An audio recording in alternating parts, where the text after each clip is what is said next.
السلام علیکم قادری ورلڈ کے پیارے دوستو، آج کی ویڈیو میں ہم بیان کریں گے کہ قرآن شریف گر جائے تو اس کے برابر تول کر اناج خیرات کرنا کیسا ہے۔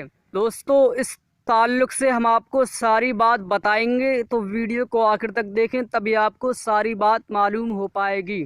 دوستو، ویڈیو شروع کرنے سے پہلے اگر آپ چینل پر نئے ہیں تو چینل کو سبسکرائب کر دیں اور اس بیل آئیکن کو بھی دبائیں دوستو، تاکہ آنے والی ویڈیو سب سے پہلے آپ کو مل جائے، اور دوستو ویڈیو کو لائک بھی کیجیے۔ تو چلیے دوستو ویڈیو کو شروع کرتے ہیں۔ بسم اللہ الرحمن الرحیم۔ قرآن شریف اگر ہاتھ یا الماری میں سے گر جائے تو کچھ لوگ اس کو تول کر برابر وزن کا آٹا چاول خیرات کرتے ہیں اور اس خیرات کو اس کا کفارہ خیال کرتے ہیں۔ یہ ان کی غلط فہمی ہے۔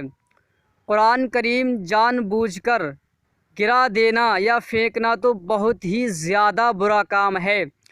کسی بھی مسلمان سے اس کی امید نہیں کی جا سکتی کہ وہ ایسا کرے گا، اور جو توہین و تحقیر کے لیے ایسا کرے گا تو وہ تو کھلا کافر ہے۔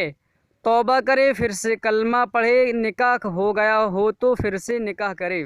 لیکن اگر دھوکے سے بھول میں قرآن شریف ہاتھ سے چھوٹ گیا یا الماری وغیرہ میں سے گر گیا تو اس پر کوئی گناہ نہیں، بھول چوک معاف ہے۔ لیکن پھر بھی اگر بطور خیرات کچھ راہ خدا میں خرچ کر دے تو یہ اچھی بات ہے اور نہایت مناسب و بہتر ہے۔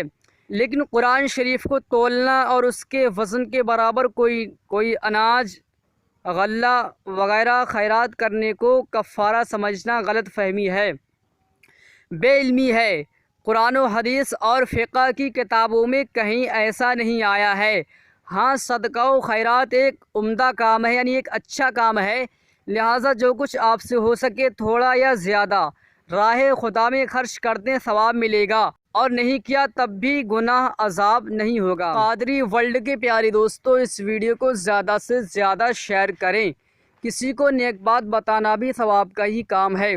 تو دوستو، آج کی ویڈیو آپ کو کیسی لگی ہمیں کمنٹ باکس میں بتائیے۔ طالب دعا محمد نظام الدین قادری۔